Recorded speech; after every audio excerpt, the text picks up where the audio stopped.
ասաց բա ոնց է որ իմ բժիշկս, իմ ատամնաբուժս, իմ վարսավերս, իմ ես չգիտեմ մեխանիկս, մեքենայից նորոգելու, իմ երեխայից դաշնամուրի ուսուցիչը, բոլորը հայ են։ Ասի դե այդ քանակ չի, այդ որակ է։ Եվ իրաց այդ տպավորությունն էր թողնում, որ ժողովուրդը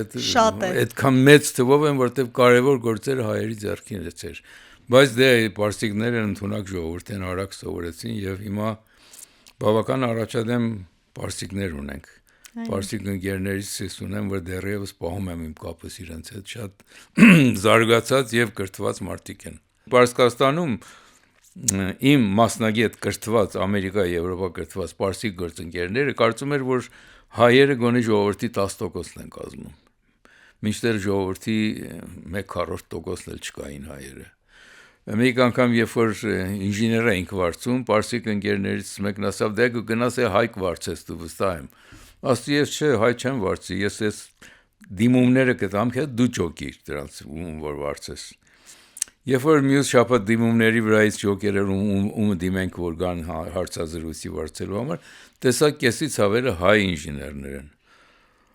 Ասի բա դու ինչ է լավ, դու պարսիկ ես, դու ինչու պարսիկներին չվերցրեցիր հայերին։ Դե ասավ, դե հասկացա, որ սրանք ավելի որակով են։ Քանի միլիոն եք դուք Պարսկաստանում։ Ասի մենք 250,000 ենք ընդամենը։ Հայությունը Պարսկաստանը ժան 40 միլիոն ժողովուրդ ուներ։ Երբ ձեր կենսագրությունը նայեցի, ես ձեզ ասացի, շատ արտասովոր է։ Դուք ծնվել եք Իրանում, կրթություն ստացել Մեծ Բրիտանիայում, եւ դա պատմեք այդ մասին, դա խորհրդային տարիներին էր Հայաստանի պարագայում, պատմեք այդ ձեր կյանքի տարբերվող պատմությունը։ Ես միայն իմ կյանքը բավարար չի, որ մեր կյանքի տեսակ ենք հասկանանք։ Իմ մեծ հայրս դպրոց է գնացել Վանում, իմ հայրս դպրոց է գնացել Թիֆլիսում, ես դպրոց եմ աջախել Թավրիզում եւ Թեհրանում, տղաներս աջախել են դպրոց Թեհրանում եւ հետո Անգլիայում, թոռներս Լոնդոնում են դպրոց գնում։ Այս հայ ճակատագիր, որտեղ հասել ենք, ինչ ենք անում։ Հիմա այսօր ես ապրում եմ Հայաստանում եւ թոռներիս էլ ասել եմ, եթե ուզում են ինձ տեսնել, համեցեք Հայաստան, գալիս են, արդեն անցյալ տարի 2-3 անգամ եկել են։ Այնպես որ ապրելատեղս փոխվել է։ Իմ կյանքից ծնվել եմ Թավրիզում, ինչպես գիտեք, հետո տեղափոխվել Թեհրան, կրթաթոշակ եմ ստացել սովորելու Բրիտանիայում, 5 տարի ուսումս ավարտելուց 5 տարի տևեց ուսումս, նրանից հետո վերադարձել եմ Պարսկաստան,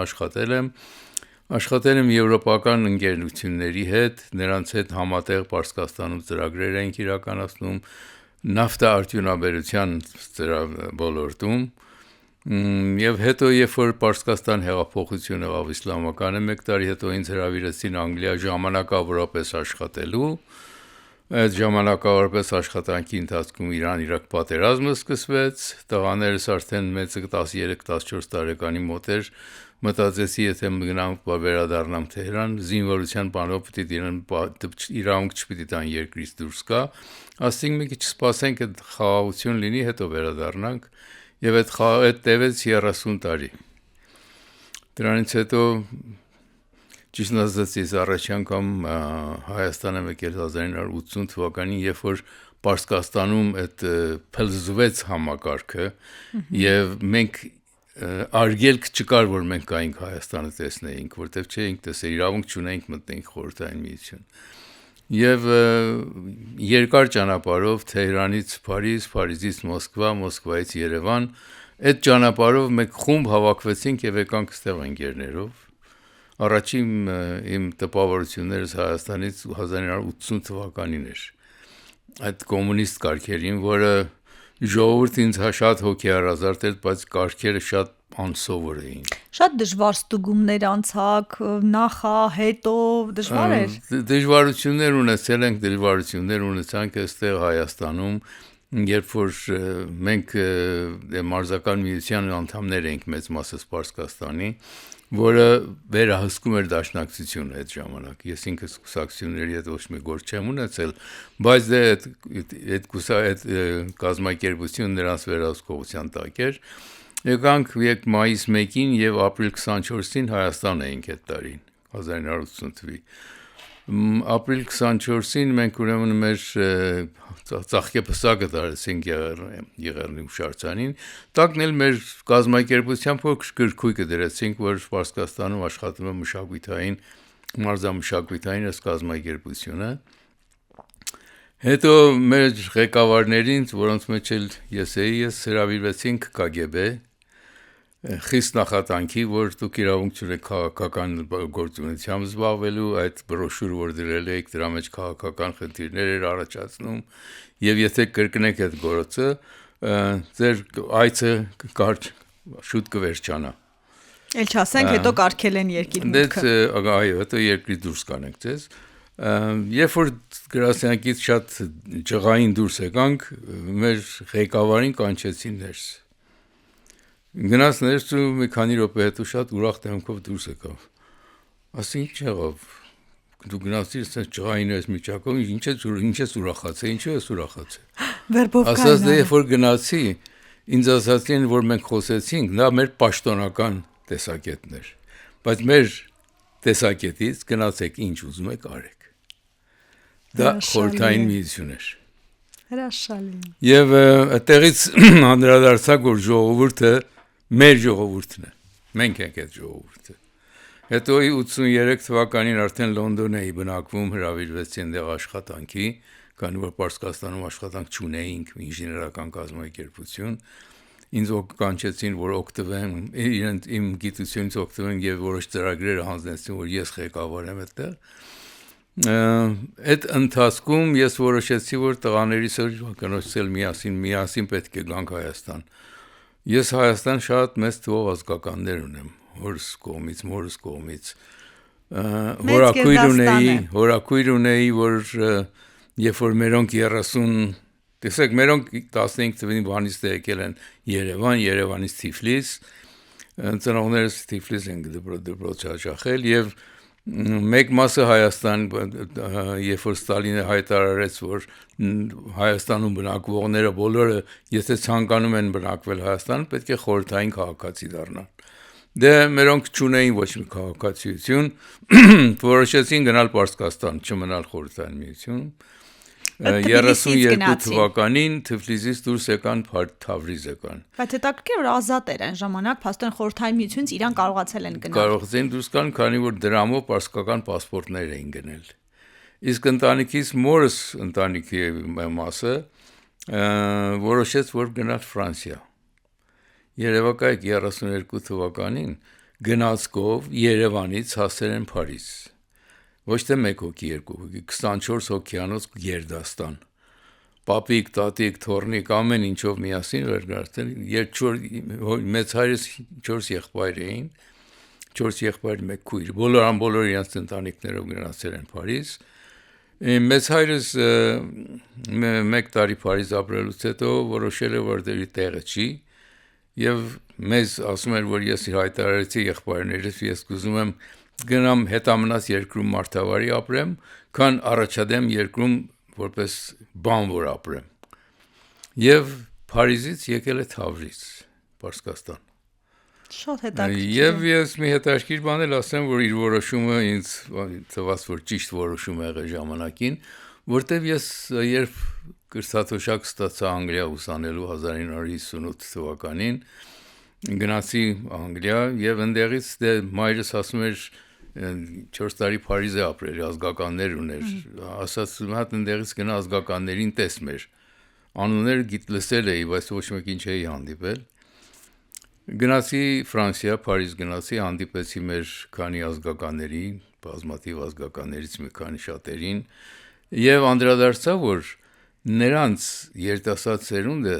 միայն դպրոց է ավարտել, բարձրագույն կրթություն ունեցող չկա նրանց մեջ։ Այդ ժամանակ 59 թվին չկար։ Հետո սկսեցին։ Բայց մենք Պարսկաստանում 59 թվին քերիս արդեն համալսարան ավարտել էր, ես էլ Անգլիայում ուսանում էի։ Տեսա որ մեծ հարուստ որոշումը ճիշտ է եղել։ Հիմա վերջապես ազգականներ շատ ունենք Փարիզում, Ֆրանսիայում։ Ամբողջ աշխարհում ստացվում է։ Գործունյաններ, Ջերբաշյաններ, Սաբոնչյաններ, բոլորը մորս հարազատներն են։ Ունևոր մարդիկ են եղել ամեն դեպքում եւ կարողացել են ինչ-որ բան դուրս բերել Արևմտյան Հայաստանից, որ կարողացել են թեկուս գնալ Իրան, մյուս մասն էլ կարողացել է Փարիզ գնալ, ամեն դեպքում ապահովված մարդիկ են եղել։ Չէ, ապահովված այդքան չէ, որոշ